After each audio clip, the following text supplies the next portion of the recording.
नमस्कार दोस्तों, मैं अभिषेक एक्सेलेंसी आईएएस के इस प्लेटफॉर्म पे आपका स्वागत करता हूं।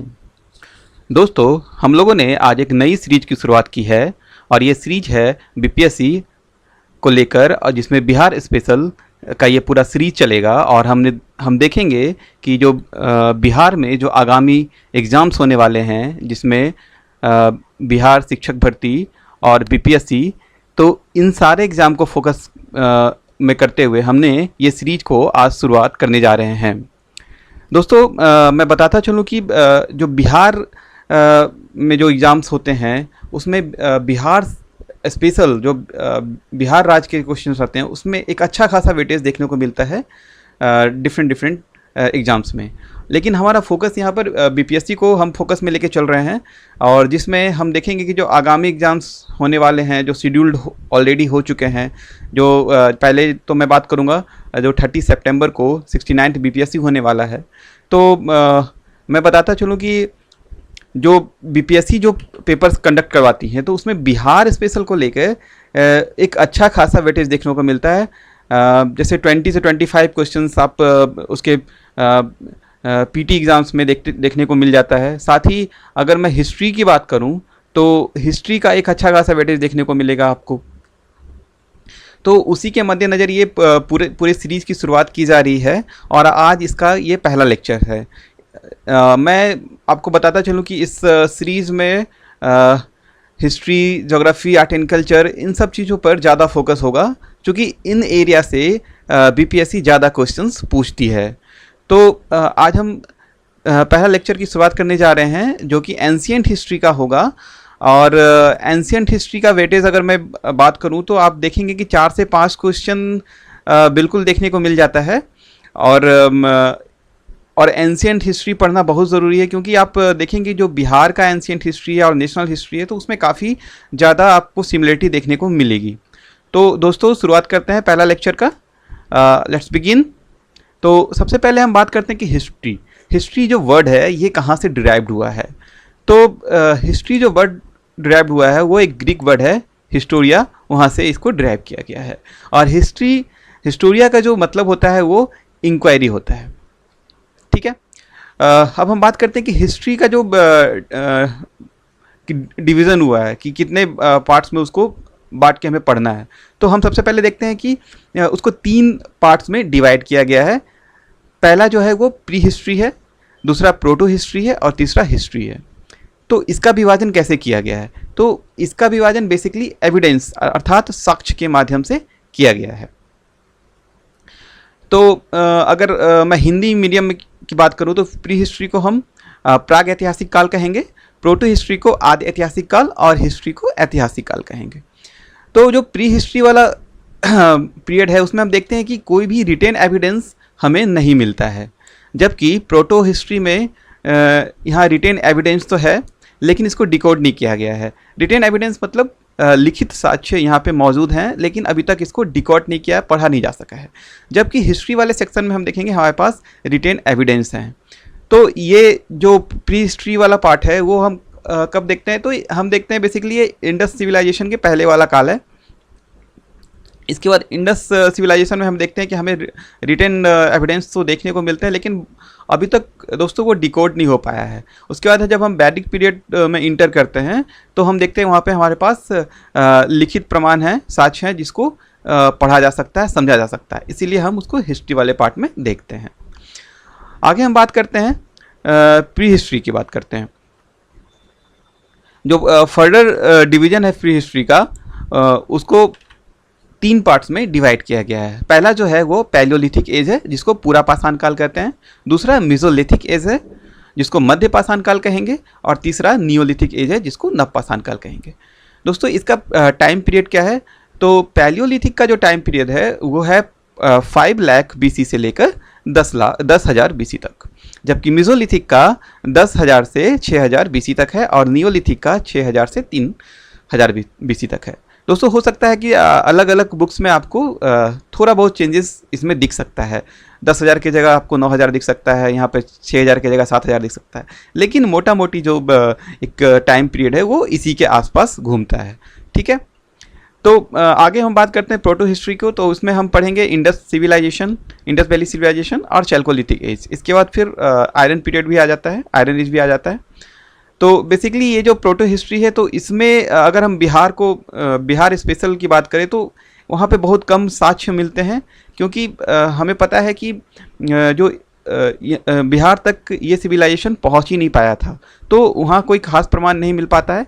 इसीलिए इस लेक्चर में हम इस पर ज़्यादा विशेष ध्यान नहीं देंगे, बल्कि जो ये वाला पार्ट है पैलोलिथिक, मेसोलिथिक और नियोलिथिक, इस पर ज़्यादा फोकस होगा।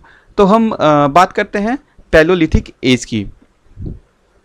दोस्तों, जो पैलोलिथिक एज है, जिसको हम पूरा पाषाण काल कहते हैं, तो मैं आपको बताता चलूँ कि उस समय जो पृथ्वी थी वो बर्फ से ढकी हुई थी, अर्थात इसको आइस एज भी कहा जाता है और स्टोन एज भी कहा जाता है। अब देखिए, वहाँ पे जब आइस एज में पूरी तरह आप आइस से ढका हुआ है पृथ्वी, तो वहाँ पे लाइफ कैसा होगा दोस्तों? तो लाइफ वहाँ पे स्लो होगा। एनिमल्स कैसे होंगे? एनिमल्स स्लो होंगे। आप देखते होंगे जो ग्रासलैंड वाले एनिमल्स होते हैं वो फास्ट एनिमल्स होते हैं, लेकिन चूंकि यहाँ पे ग्रासलैंड की जिक्र ही नहीं है, तो आप देखेंगे कि यहाँ पे लाइफ काफ़ी स्लो होगा, एनिमल स्लो होंगे। जो वहाँ पे जो स्टोन्स टूल्स बाद में बनाए गए वो कैसे होंगे? वो नुकीले नहीं होंगे, वो धारदार नहीं होंगे।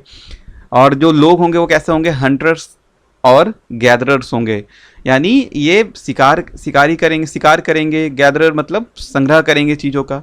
तो इनकी लाइफ कुछ ऐसे चलेगी। फिर हम देखते हैं क्वार्टजाइट मैन। दोस्तों, जो ये स्टोन्स वगैरह जो वो टूल्स बनाते थे, तो वो जो रॉक होता था वो कैसा रॉक होता था? क्वार्टजाइट रॉक होता था, और उसको बनाने वाले जो लोग होते थे उसी को क्वार्टजाइट मैन कहा गया। फिर हम देखते हैं कि ये ओल्डेस्ट फेज़ है। फिर यहाँ पे एग्रीकल्चर का कोई एविडेंस नहीं मिलता है। इसके बाद मैं बात करूँ कि आगे देखेंगे हाउस बिल्डिंग का भी कोई एविडेंस नहीं है, मेटल भी नहीं है यहाँ पे। इसके बाद हम बात करते हैं मेसोलिथिक एज की, मतलब मध्य पाषाण काल की। तो अब देखेंगे कि जो मेसोलिथिक एज में इन्वायरमेंटल चेंजेस होते हैं, और वहाँ पे जो क्लाइमेट है, तो क्लाइमेट अब चेंज हो जाता है। जो आइस एज था, जो आइस से ढका हुआ था, अब हम देखते हैं कि वो थोड़ा सा वार्म होता है और हम कोल्ड क्लाइमेट में पहुंच जाते हैं। तो यहाँ पे चीज़ें चेंज होना शुरू हो जाएंगी। अब हमारे पास जो एनिमल्स होंगे वो कैसे होंगे? वो एनिमल्स पहले से फास्ट एनिमल्स होंगे। अब उनका डोमेस्टिकेशन भी शुरू हो जाएगा, और जब डोमेस्टिकेशन शुरू हो जाएगा तो हम देखते हैं कि एनिमल्स जो वहाँ के लोग होंगे उनके साथ रहना शुरू करेंगे। फिर फ्लोरा और फाना की बात करता हूँ मैंने बताया कि यहाँ पे अब ग्रासलैंड की बात करेंगे जहाँ पे एनिमल्स रहेंगे। फिर जो यहाँ पे ज्योमेट्रिकल टूल्स होंगे वो कैसे होंगे? वो ज़्यादा धारदार होंगे। दोस्तों, इसको आप कट कर देंगे, ये पैलियोलिथिक एज का है। आप इस पर गौर करेंगे कि अब यहाँ पे कैसे आएंगे? नुकीले आएंगे, ज़्यादा धारदार आएंगे, इस टाइप का ज्योमेट्रिकल चेंज टूल्स में भी देखने को मिलेगा। फिर हम बात करते हैं नियोलिथिक एज की। नियोलिथिक एज में यहाँ फूड प्रोसेसिंग लिखा हुआ है, इसको आप हटा के प्रोडक्शन लिख देंगे। यहाँ पे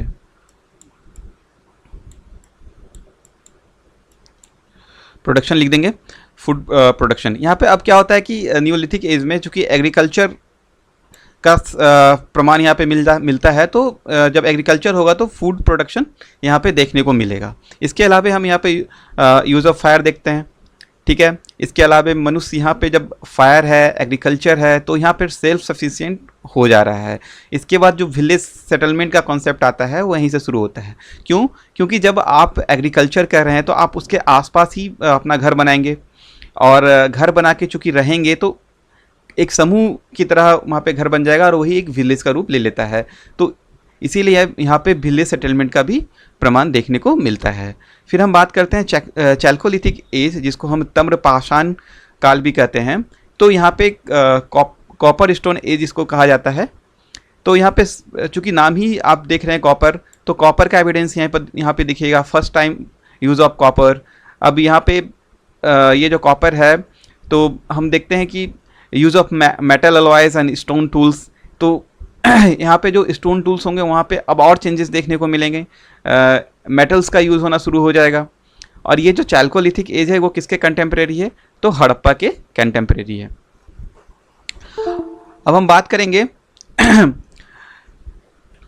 कि ये पूरा एक विभाजन है कि कैसे क्लासिफिकेशन हुआ है स्टार्टिंग से लेके लास्ट तक।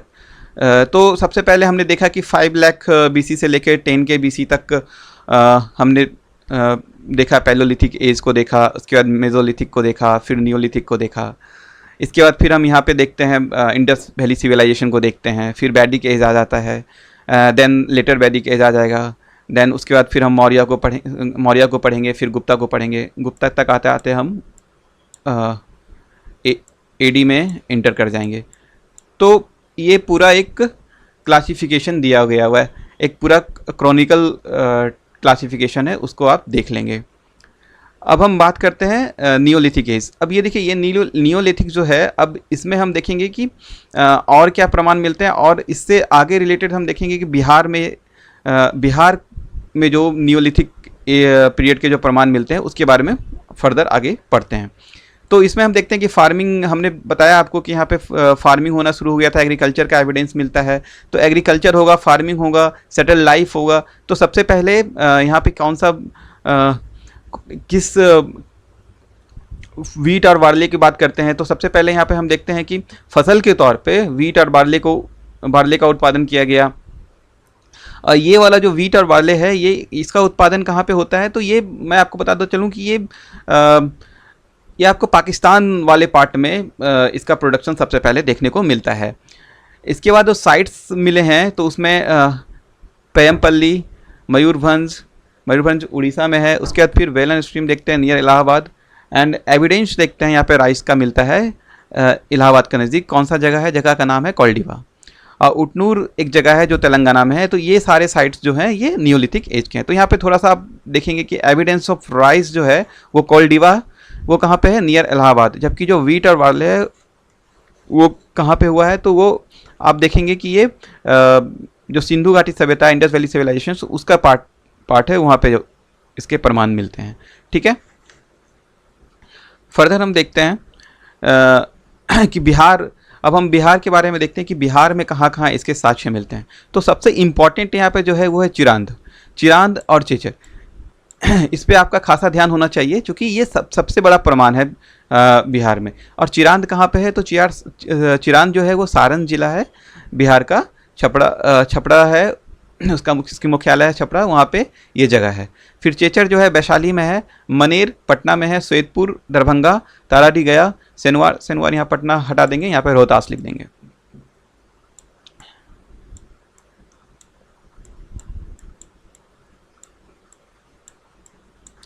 ठीक है, आप जगह देख सकते हैं। देखिए ये सारण डिस्ट्रिक्ट है, ये वैशाली है, इसके अलावा पटना, गया, रोहतास। तो इन जगह पे हम देखते हैं कि साक्ष्य मिलते हैं। ठीक है, आगे देखते हैं।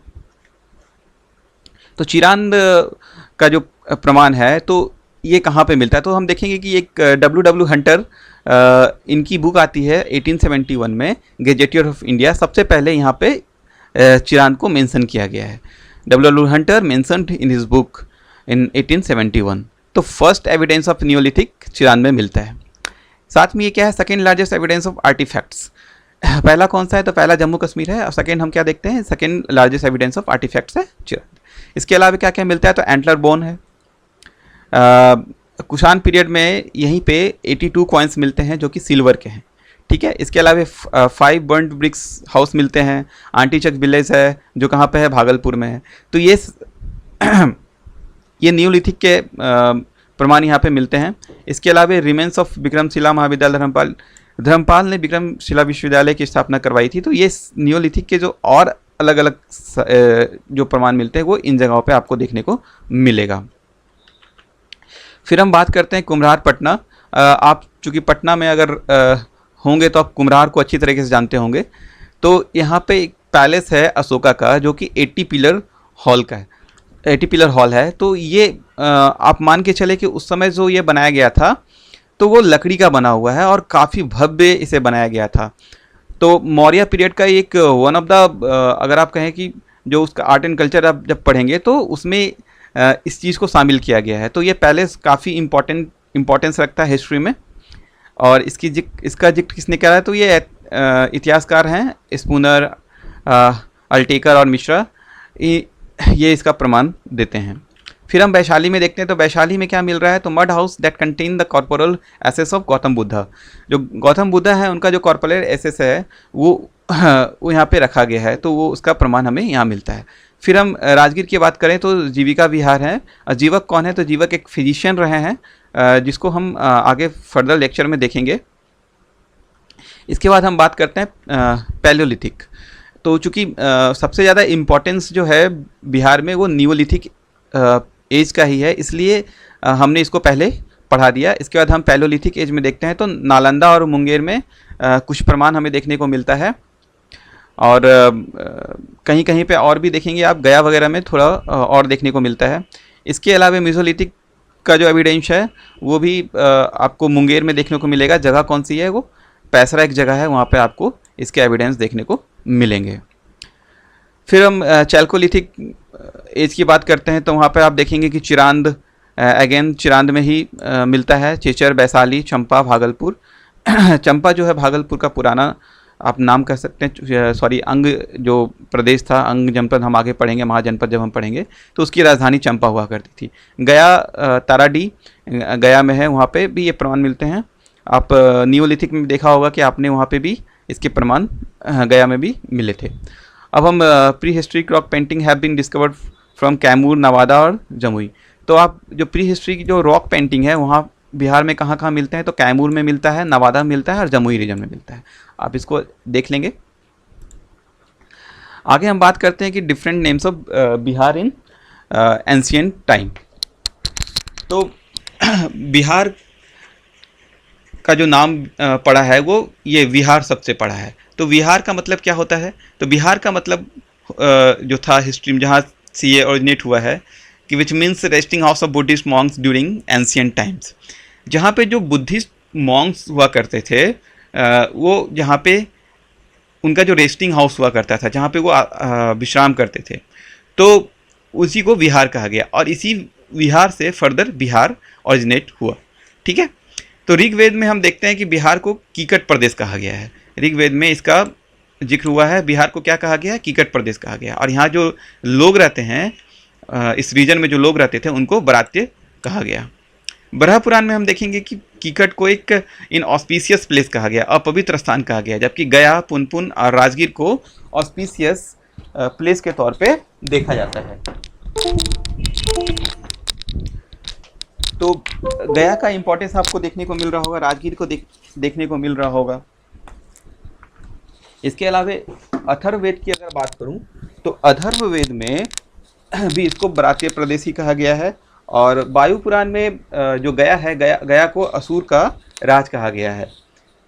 तो ये सारा चीज़ आप देखेंगे जो डिफरेंट नेम जो आपको मिलता है, कभी कभी इससे क्वेश्चंस बन के आ जाता है कि ऋग्वेद में बिहार को किस प्रदेश के नाम से बोला गया या बरहा पुराण में किस नाम से कहा गया, तो आप इसको देख लेंगे। तो डेट्स ऑल, ये आपका पहला लेक्चर था। Thank you. जय हिंद।